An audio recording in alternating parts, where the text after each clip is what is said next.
Hello, I'm Jenny Fern and welcome to my library. I'm a chaotic neutral mechanical engineer who's really into permaculture and wants to talk about books.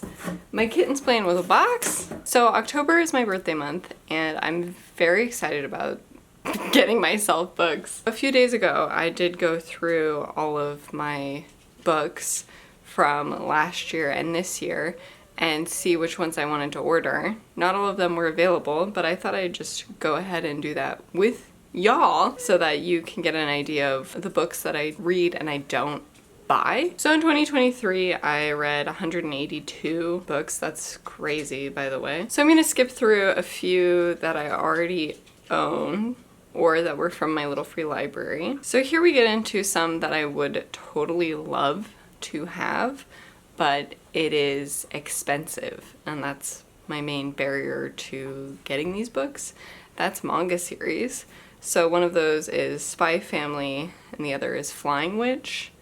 And I think I have ordered the first volume of both of those at this point. Here's a book that I just didn't connect with very strongly.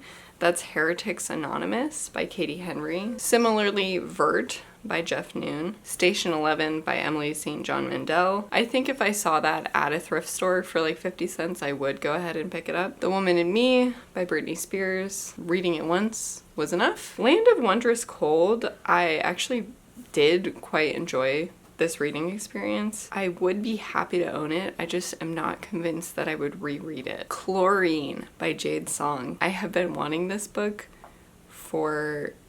when did I read this? It has been a year since I read this book. I did order a copy of this, I'm pretty sure. Chlorine, I have been waiting because all of the used copies were very expensive when I first read it because I read it as a relatively new release. Venko, I didn't connect with. A Prayer for the Crown Shy, I think I would like to own both A Psalm for the Wild Built and A Prayer for the Crown Shy. Even now, those copies are very expensive. Biography of X, I'm a little conflicted about because I don't think I would...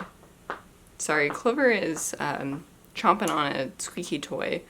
It's not squeaking, but it is chomping. So Biography of X, I'm a little conflicted about because I really did enjoy myself with this book. I thought the book was very compelling. It's not like me in a book. Also, I'm not sure I would reread it. Who Moved My Cheese? I borrowed it and I hated it. Garlic and the Vampire was just not my thing. Junk Wraith, the quality for me fell off towards the end. Children of the Whales was a manga series that I started reading last year and it just got super crazy and my interest fell off. Pilu of the Woods was a graphic novel for children that I really enjoyed. It's not for me. I'm not a child, even though I really enjoyed the reading experience. It's just not something that I would read again. The Sprite and the Gardener, I would be happy to pick up a copy of that because it was beautiful, but it's not something that I need. The Soul of an Octopus was genuinely a book that I really did not enjoy. Oh, and then we get into the John Green books.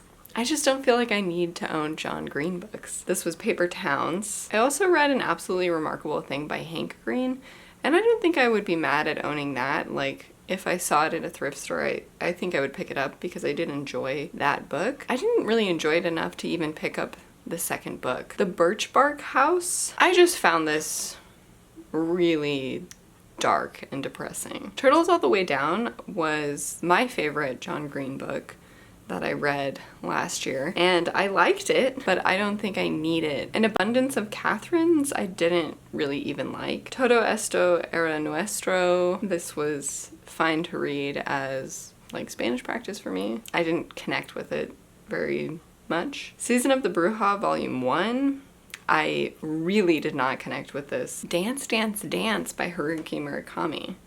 See, the prestigious want to have books on my shelf that are cool.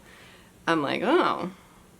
But I didn't like it, so I'm not gonna get it. Then there were a few science fiction books, Sleeping Giants and Waking Gods by Sylvain Newell. I enjoyed my time with them, but not enough to buy copies of either of those. Similarly were some books by Emma Newman, Before Mars, After Atlas. I did pick up a copy of Planetfall because I really enjoyed it. Then there's Scott Pilgrim, Volume 1. Really had a wonderful time with Scott Pilgrim. I think I would like to own this. I don't know, it just doesn't seem like I need it right now. Maybe eventually. My Prison Journal, although the reading experience for this was very important to me, there's no reason for me to own that. The Wool Omnibus by Hugh Howey. I did really enjoy Wool. I had a great time with that. I don't think I'm gonna reread it. Everything is beautiful and I'm not afraid. I really enjoyed this. It was so cute. I would totally love to own a copy of this, but I don't think I'd be reaching for it. If I saw this out in the wild,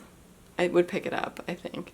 But I'm not gonna go out and buy it. Bookworm by Robin Yeatman, I just didn't enjoy. Arch Conspirator by Veronica Roth, I also didn't enjoy. The House of Rust, I did not like this story at all.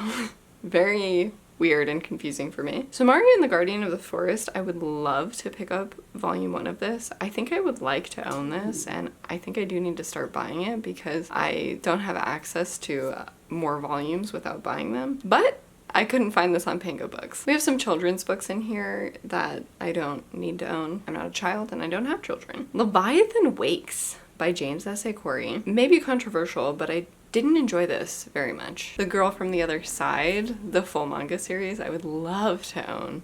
But that's just a lot. That seems a little excessive. I would love to reread it, but I can probably reread it from my library. But I do have the first volume, just because it is such an important series to me. The Mysterious Benedict Society. I had a wonderful time with this. This is by Trenton Lee Stewart. I did actually enjoy the TV series more than I did this book, but it was very fun. I would probably pick this up if I saw it at a thrift store, but I'm not gonna go out of my way to buy it. Noughts and Crosses by Mallory Blackman. I have such a weird relationship with this book because the ending struck me and I was like, oh my god, and I felt very connected. But then when I thought back about it, I was like, was not very good. And I just couldn't get that, like, this was kind of stupid. I couldn't get that thought out of my brain. I don't need that. All Rights Reserved by Gregory Scott Katsoulis. I had a fun time with this book as well. It's not for me. It's not that good. The Ocean at the End of the Lane by Neil Gaiman, I also didn't think was very good. Not for me. I know a lot of people really like it, but of the Neil Gaiman that I've read, it's the one that I like the least. And the only reason that I would buy it is to have the things that I've read by Neil Gaiman on my shelves, because I do have a collection of Neil Gaiman. But I like those books, and I didn't like this book, so I'm not gonna get it. The Tea Dragon Society by Kay O'Neill, I just didn't really enjoy very much. The Glass Sentence by S.E. Grove. I did enjoy this. I have thought about continuing the series, but I just don't think I need to. And because this was like a YA/middle grade series, there's just no reason for me to own it. Witch Hat Atelier. I did pick up volume 1, and again, I would love to own all of the volumes of this, but with manga series, it's hard. The House of Salt and Sorrows by Aaron A. Craig, I just didn't really like very much. A Wizard's Guide to Defensive Baking, I also didn't enjoy very much. Breasts and Eggs. This one breaks my heart because I loved the first part of this book, and if that was its own book, I think it might actually be its own book, but I would totally get it.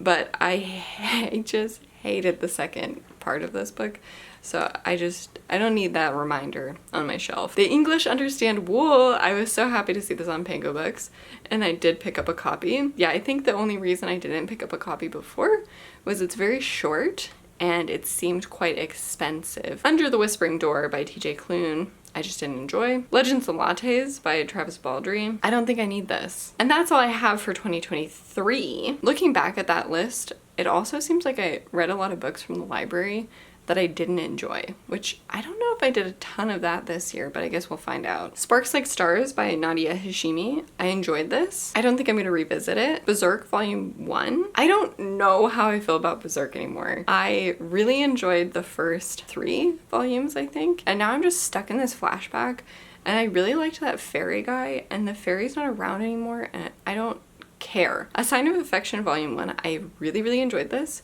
I have not continued with this series yet, but I will. I just don't need to own that volume. I'm not like super invested in these characters right now. Every Falling Star by Sungju Lee, I did enjoy, but similar to Sparks Like Stars, it's not something that is typical for my reading. I don't feel like it represents me as a reader, and I don't really think I'm gonna read it again. Cardcaptor Sakura, loved that. I am so excited to continue reading that. I haven't yet. I don't think I need a copy of that because I'm not invested in this manga yet. There Is No Dog by Meg Rossif, I just didn't enjoy very much. Black Swans by Eve Babbitt, I also just didn't enjoy very much. The Hoodoo was terrible. It is public domain forever, so I will never need to own a copy of that if I want to revisit it, which I don't know why I would. Same goes for Much Ado About Betty. Helgoland by Carlo Rovelli. I considered picking up a copy of this, but because I picked up a copy of Reality Is Not What It Seems and The Order of Time, it seems a little redundant, and of the books that I'm going to revisit, I don't think I would revisit Helgoland first. Children's books have probably already gone to children. Monstrous Devices by Damien Love. It was a fun time. Wasn't the best, and it's not really for me, so I don't need it. Frieren. I would love a copy of Volume 1 of Frieren. Black Hole Survival Guide by Jana Levin. I enjoyed this. It didn't leave a huge impact on me though, so I don't think I need this, and I don't think I would revisit it. I might feel in the future that I want that book. Project Hail Mary. I don't think I need this book. I think I probably would find it in a thrift store, and then I would pick it up. I gave it 5 stars, so I really, really liked it. I don't feel like I need to have it. Necessary Trouble by Drew Gilpin Faust. I don't think I'm gonna revisit this. It was a little outside of my comfort zone. I just don't think I need it. A Misfortune Free Man was the worst thing that I read this year. No need to pick that up. Foundation by Isaac Asimov. If I find this in a thrift store, I'll pick it up. This one was a little weird for me. Really enjoyed the first part, and I got a little lost towards the end. Unless I like really commit and read the Foundation series, I don't see the need to pick up this. I would love to pick up a copy of Strange Interlude. I've tried to pick up a copy of Strange Interlude and the sale fell through. I still would like a copy of Strange Interlude. I'm still trying. Sheets by Brenna Thumler. This was just not that impactful to me. I enjoyed my time with it. I thought it was good. Bloom by Kevin Panetta. Very similar situation. I thought it was good. I enjoyed it, but it wasn't really for me. Mooncakes by Suzanne Walker, just didn't really like. Mamo by Sass Millage, I would like to own. I think it was the first issue on Pango, and it seemed pretty expensive. I would be interested in buying a copy of that. I'm just gonna wait. I'm gonna be patient. Pumpkinheads, it's not for me. I don't need it, even though it was good. Birthmarked. Not for me. The Hunger Games, actually, I don't own The Hunger Games. I don't need to own The Hunger Games. I could find The Hunger Games anywhere if I needed it. Partials, didn't like it, don't need to own it. Legend, I could be convinced, but I'm not gonna go out of my way to get it because I think I could get it at a thrift store. Under the Never Sky, just didn't really like it. I would consider buying The White Book by Hong Kong, but I didn't. It wasn't super impactful for me, and it's very short. I did like it, and I think it's a cool book. Night of the Mannequins I hated, so no way. The Yellow Wallpaper, I'm picking up a copy. The Haunting of Hill House, I could be convinced to pick up a copy, but I haven't yet. I have to check if I got a copy of The Vegetarian. I don't think I did because I can't imagine myself rereading this book. Moon of the Crusted Snow, I would love to buy, but I did not see a copy up on Pango. Little Eyes, I did pick up a copy of that. And that's it. We're up to I forgot to log one of my books. Oops. Most of the point is I just don't need these books. The reason why I wanted to go through these is to be transparent about the books that I don't purchase and the books that I do want to purchase and why I want to purchase them or what's kind of held me up with buying them. To be a little bit more transparent about the consumerism of books, because I will be getting several books this month. So I hope you enjoyed this. If you did, consider sharing it with a friend who you think would also enjoy it. Consider liking and subscribing, and I will be back again soon.